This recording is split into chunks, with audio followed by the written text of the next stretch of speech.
अस्सलाम वालेकुम जी।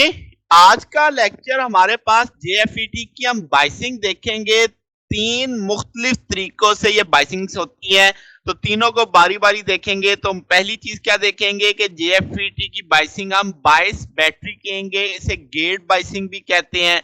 फिर दूसरा चीज देखेंगे सेल्फ बाइस ऑफ जेएफईटी कैसे पढ़ी जाती है, उसमें क्या बदलाव लाया जाता है। फिर हम जेएफईटी को वोल्टेज डिवाइडर बाइस के तहत भी देखेंगे।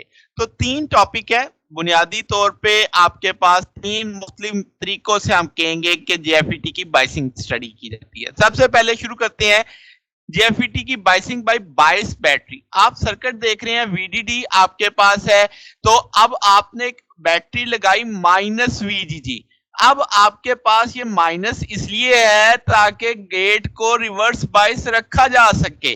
ठीक होगी बात। तो ऐसी बाइसिंग में अब दो बैटरियां देख रहे हो, ये प्लस वीडीडी है, ये माइनस वीडीडी है। तो आपके पास ये ऐसे तरीके से अगर हम बाइसिंग करेंगे तो ये गेट बाइस कहलाएगी एंड आपके पास चैनल जेएफईटी है। अच्छा जी, तो अब क्या होगा, हम जानते हैं कि भाई आपके पास रिवर्स बाइसिंग है, आपके पास गेट करंट तो होगा नहीं। जब गेट करंट नहीं होगा तो आर जी में कोई ड्रॉप होगा नहीं होगा, तो ये शॉर्ट सर्किट का मामला हो जाएगा। इसका अंदर जो माइनस वीजीजी होगा ये वीजीएस के बराबर माना जाएगा। तो यही चीज मैंने लिख दी कि माइनस वीजीजी बराबर है किसके, वीजीएस के। अब हम जानते हैं कि भाई आपके पास ड्रेन करंट के लिए जो टूल इस्तेमाल होता है, आईडी बराबर आईडीडीएस माइनस वो वीजी ओवर वीजीएस ऑफ, जिसे आप वीपी भी बोलते हो, और इसका होल स्क्वायर है।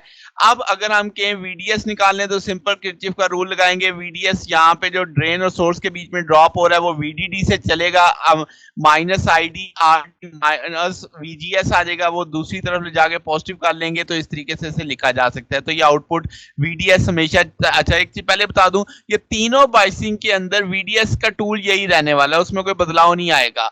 यानी वीडीडी माइनस आईडी आरडी, अगर रास्ते में कोई रेजिस्टेंस और आ गई तो वो भी ऐड हो जाएगी। तो ये सादा सा कंसेप्ट है। तो ये इस तरीके से जब हम बाइसिंग करते हैं तो ये बाइस बैटरी कहलाता है। ठीक है, अब जरा सेल्फ बाइस का मामला देखते हैं। सेल्फ बाइस में देखो, अब आपने जो माइनस वीजीजी लगाया था वो खत्म हो गया, उसे उतार दिया गया और यहाँ पे आर एस इंट्रोड्यूस करवाई गई। यानी अगर आप पहले के लिहाज से देखो तो यहाँ पे माइनस वीजीजी था, यहाँ पे आर एस नहीं है। तो सेल्फ बाइस में दो बदलाव किए गए, एक तो माइनस वीडीजी को खत्म किया गया और यहाँ पे आर एस प्लेस किया गया इस तौर पे। ठीक होगी बात। या यहाँ पे भी एन चैनल जेएफईटी आप देख रहे हो, आर एस जिसे हम सोर्स के साथ चुके जोड़ा है तो इसलिए आर एस सोर्स रेजिस्टेंस कहलाएगी।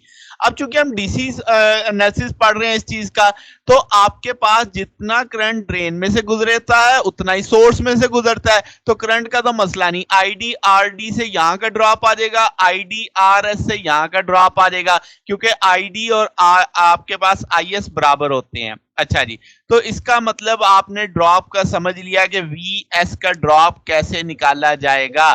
तो I D R S, ID ही क्यों लगाया, क्योंकि जितना ड्रेन करंट होगा उतना ही सोर्स करंट होगा।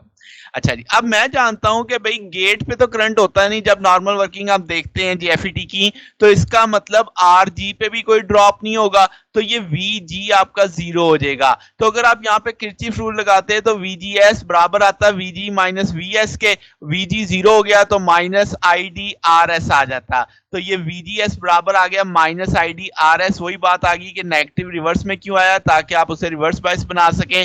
ठीक है, तो इसका मतलब आपने उसे नेगेटिव रखना है विद रिस्पेक्ट टू सोर्स। ये बात समझ आ गई। अब जरा ऑपरेटिंग पॉइंट्स निकाल लेते हैं इसके। तो आपके पास जीरो आईडी, आपने जैसे कंडीशन पड़ी है निग्लिजिबल करंट आपके पास, और वीडीएस आपने निकालना है। इजीली डिटरमिन किए जा सकते हैं कैसे, आईडी की फार्मूला अब आपको पता है, वीडीडी। अब जरा देखो वीडीडी, यहाँ से आईडी आरडी, वीडीएस का पोटेंशियल डिफरेंस आया आईडी आरएस। तो यहाँ से मुझे वीडीएस चाहिए, ये दोनों फैक्टर दूसरी तरफ जाके माइनस कर दूंगा, माइनस कॉमन ले लेंगे तो वो minus ID RD plus RD, यानी आउटपुट वोल्टेज वीडीएस तो आसानी से निकल सकती है।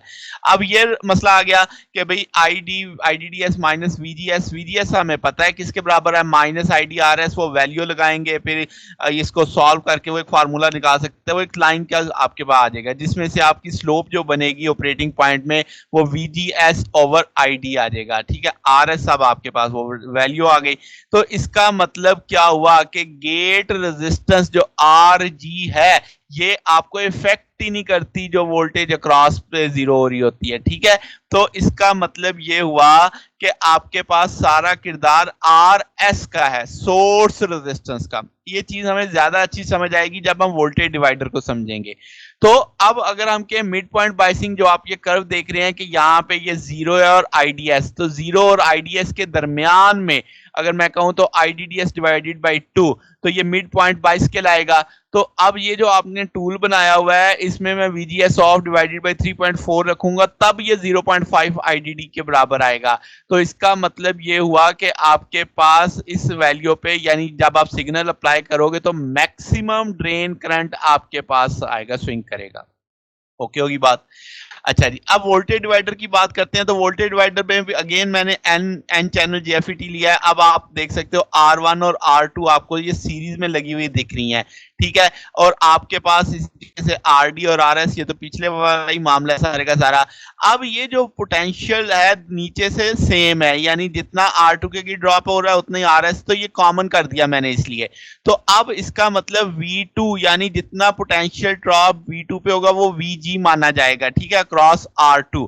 तो जनाब अब अगर मैं कहूं V2 के की ड्रॉप निकालो, तो आप ऊपर से किरचॉफ का रूल लगाओगे, VDD से चलेगा, I करंट लेट से है I, तो वो आपका करंट I R1 आ जाएगा, फिर I R2 हो जाएगा। I की वैल्यू निकालेंगे तो वो VDD over R1 over R2 आ जाएगा। जैसे ये मैंने लिखा है कि सिंपल, चूंकि दोनों रेजिस्टेंस सीरीज में है तो सीरीज में ऐड हो जाती हैं, तो ये करंट की वैल्यू आ गई VDD over R1 plus R2। चूंकि मुझे R2 के की ड्रॉप देखना तो इंटू R2 कर दिया।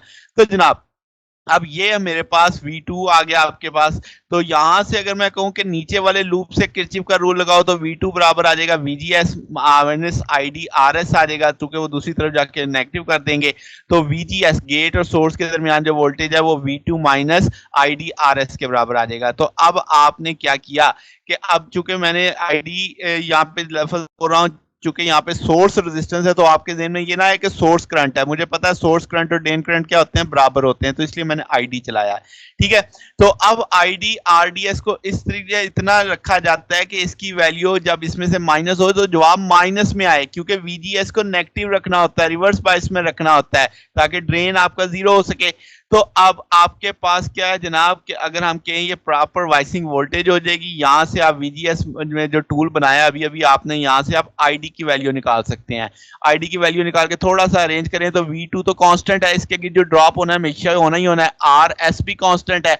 तो यहाँ पे इसका मतलब ये कांस्टेंट आ गया। स्लोप की एक इक्वेशन आपको समझ आ रही है, तो 1 ओवर RS स्लोप आ गई आपके पास। तो अगर मैं कहूं RS की वैल्यू बढ़ेगी तो ड्रेन करंट कम होता चला जाएगा, RS ज्यादा होगा तो ड्रेन करंट बढ़ता चला जाएगा, ठीक हो गया। तो ये आप इसको ग्राफिकली भी समझ सकते हैं इस चीज को। फिर आपके पास VDS क्या है जनाब, कि जनाब वो इसी तरीके से यहाँ से जो VDD चलेगा ID RD फिर VDS और फिर ID RS, तो उसको सॉल्व करेंगे तो ये VDS निकाला जा सकता है कि VDD minus ID RD plus RDS आ जाएगा, यानी सिंपल सा वो किरचॉफ का रूल लगाया आउटपुट वाली इस पे।